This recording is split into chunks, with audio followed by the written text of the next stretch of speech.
भारत और पाकिस्तान के डीजीएमओस के बीच जो पिछले कुछ दिन से चल रही सैन्य कार्रवाई को रोकने का समझौता आज शाम को हुआ था।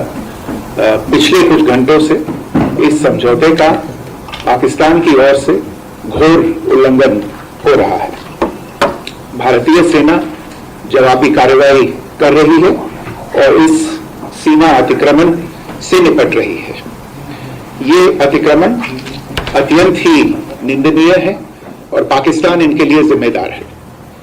हमारा मानना है कि पाकिस्तान इस स्थिति को ठीक से समझे और इस अतिक्रमण को रोकने के लिए तुरंत उचित कार्रवाई करे। सेना ने इस स्थिति पर कड़ी नजर रखी हुई है और उसे किसी भी अतिक्रमण से निपटने के लिए ठोस और सख्त कदम उठाने के लिए आदेश दे दिए गए हैं। Good evening.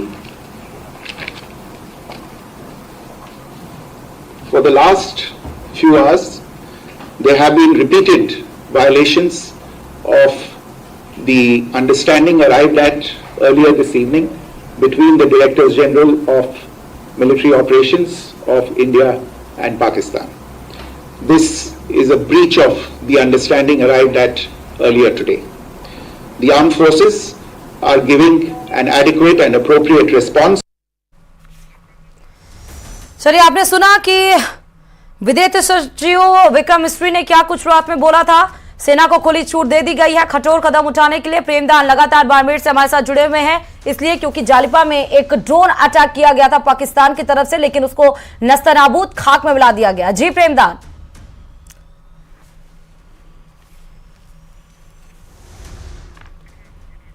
चलिए, प्रेमदान हमसे फिर से कनेक्ट होंगे, लेकिन इस बीच आपको बड़ी खबरें हम आपको दिखा। देखिए, ये उस वक्त की खबर है सीजफायर की, जब डीजीएमओ यानी कि director general of military operations के तहत सीजफायर दोनों देशों में स्थापित कर दिया गया था, लेकिन उसका बार बार उल्लंघन फिर से किया जा रहा। सावलदान लगातार जुड़े हुए हैं जैसलमेर से। सावलदान, अभी कोई नई गाइडलाइंस नहीं जारी हुई है? जो चल रहा था ब्लैकआउट का, वो अभी भी जारी है या कुछ प्रशासन की तरफ से कुछ नया एक्शन लिया गया है?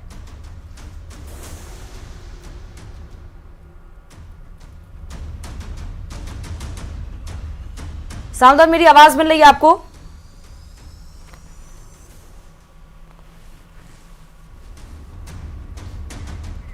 चलिए, मेरी आवाज लग रहा है उन तक नहीं पहुंच पा रही है, हम फिर से कनेक्ट करेंगे।